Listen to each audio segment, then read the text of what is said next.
Welcome back. Matt here doing a what if Ahsoka never left the Jedi Order. Obviously, this can go 1,000 different ways. This is just one idea I had. Let me know what your thoughts are in the comments, but it's kind of like a story time. There'll be pictures and everything popping up, but like, comment, subscribe, and let's just get right into it. Quick little backstory before we get into the video here. Ahsoka Tano was the Padawan of Anakin Skywalker for majority of the Clone Wars.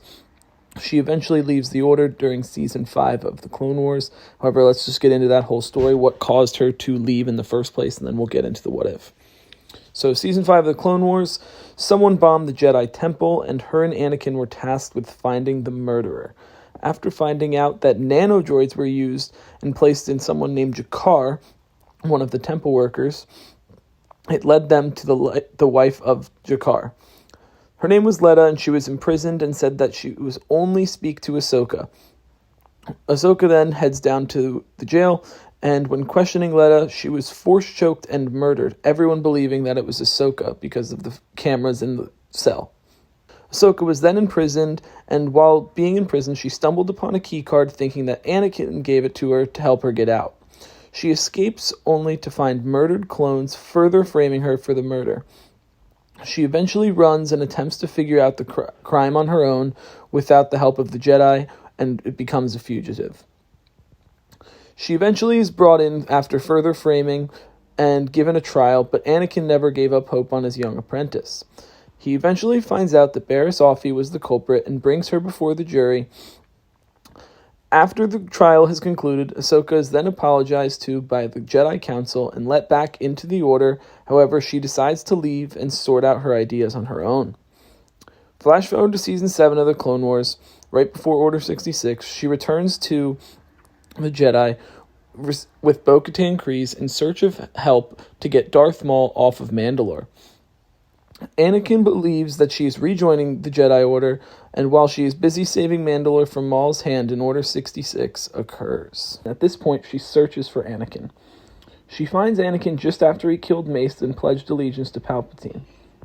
At this point, she's still so conflicted, but the fear and Anakin talking to her about what they could do to shape the galaxy causes her to join them. I think this is because Ahsoka's blind sort of allegiance to Anakin, in combination of how she was still so conflicted about how the Jedi run things and their ideals, similar to what Anakin or Qui-Gon Jinn kind of with their view of the Order. So after this, Anakin must go to Mustafar and kill all of the Separatist leaders, just like in Episode 3. Anakin tasks Ahsoka to find Padme and make sure she's safe because she's nearing childbirth. Ahsoka then searches for Padme and finds her, and now as a result, she never has to make the trip to Mustafar to see Anakin like we saw in Episode 3. However, the duel between Anakin and Obi-Wan still happens. However, Anakin wins because he knows that Padme is safe, and he has everything that he wants, his Padawan and his wife. Shortly after the duel occurs, Anakin returns to Coruscant, meeting up with Ahsoka and Padme, and Padme sees what Anakin has done to Obi-Wan and all the Jedi younglings. She's furious, but seeing Ahsoka standing by with Anakin causes her to see his side of things and why he did all these horrible things. Shortly after this, she begins childbirth and gives birth to Luke and Leia. Some time passes, and now the Empire is fully standing because of Ahsoka, and after this, some time passes, and the Empire is now fully standing. This is because of Anakin and Ahsoka traveling the galaxy, forcing different worlds to join the Empire, opposed to just Anakin and all these different stormtroopers. A few years pass by of the Empire's initial start, and Palpatine thinks that Anakin's becoming a little too soft because of his love for Padme, Ahsoka, and his new-formed family. Sooner or later, Palpatine eventually captures Ahsoka, similar to how Dooku captured Palpatine in Episode 3, and Anakin is forced to have to duel Palpatine because of his love and appreciation for everything Ahsoka has done for him.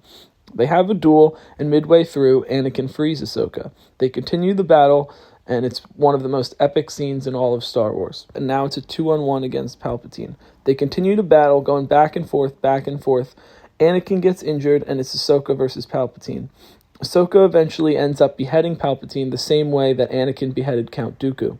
After killing Palpatine, they are forced to put a new plan in place to keep the Empire standing how they see fit. Padme becomes the new face of the Empire, not Palpatine anymore. Anakin at this point is as powerful as ever. He has his family, his dear Padawan and best friend, Ahsoka. Ahsoka becomes a teacher for Luke and Leia, while Anakin and Padme are ruling the galaxy. Everything seems to be running smoothly while still having a gridlock over the entire galaxy. In all, Ahsoka still stays as Anakin's apprentice throughout it all, and leading Luke and Leia to be the future of the Sith. Thank you guys for watching. If you guys enjoyed that video, please leave a like. If you want to see more of these, let me know, and we will get more going with everyone, not just me.